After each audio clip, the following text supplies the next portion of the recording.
Hey guys, it's Jouelzy, and I know you're thinking it's time for another pop snark, but actually I have something else to say to you guys today. What's happened over this past weekend has left me in my feels, and I spent a couple days trying to figure out exactly how I wanted to address this. Does it even matter what I have to say about any of these things? The whole point of being a smart brown girl is understanding the power of your voice and your words and the platform that you have to speak out on such fuckeries. This past weekend in the suburban town of McKinney, not too far from Dallas, Texas, in a neighborhood that looks so very similar to the neighborhood that I reside in Houston, Texas, a police officer, Eric Caseball, thought it was appropriate to physically assault a young black 15-year-old girl and pull out his gun on unarmed black teenage males and aggressively tell other black teenagers who were saying, please sir, well sir,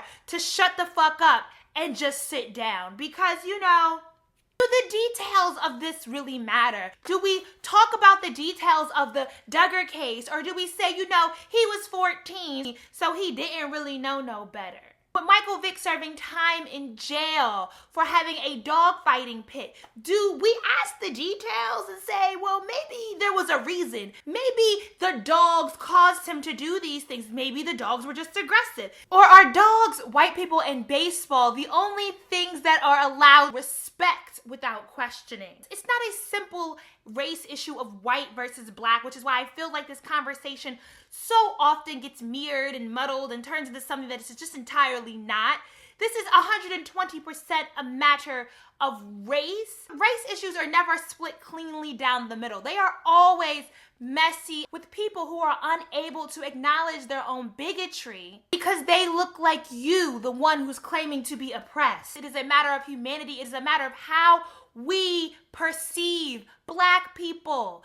We, not just white people, not just people who don't identify as black. It's a matter of how the human race is perceiving black people, and therefore how we treat these black people and how we assess the treatment and the assault and the victimizing of these black people. I just want to be clear that victim shaming kills.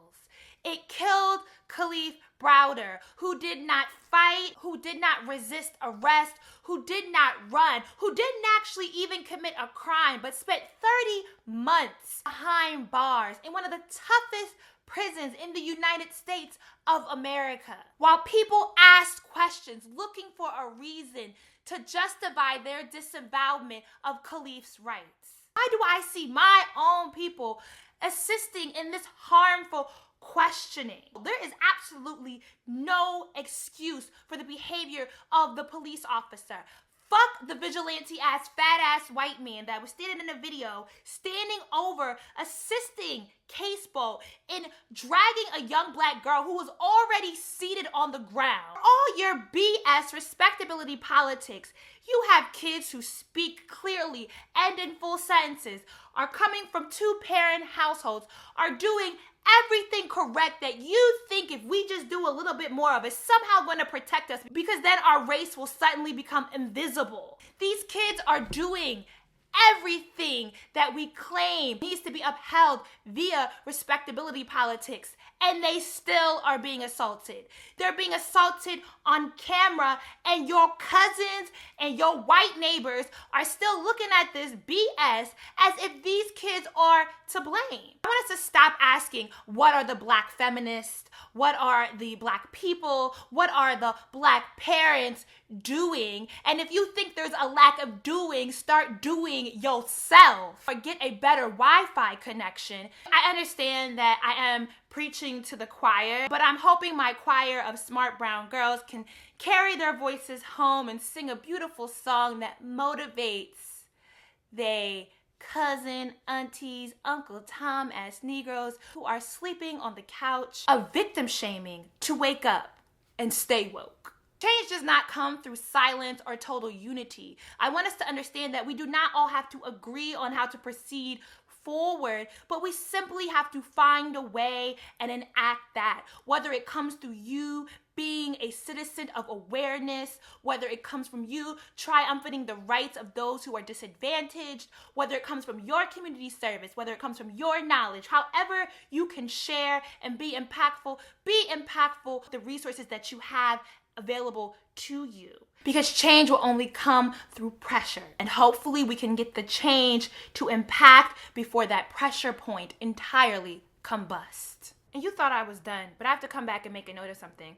I'm at fault here in this video for doing an entire video without mentioning the name of the young girl who was attacked by the police officer in McKinney, Texas. Dejaria Becton, I am not going to participate in taking the bodies of Black women and assaulting them and simply using them as reasons for dividing a community. Say her name, Dejaria Becton. She deserves our respect. Responsibility as the young American citizens to understand that the standards by which you are confronted and by which many of you are visibly and obviously victimized, and others of you not so obviously but equally victimized, are not the only standards in the world. I would beg you to insist to fight with me and not let me get away with anything.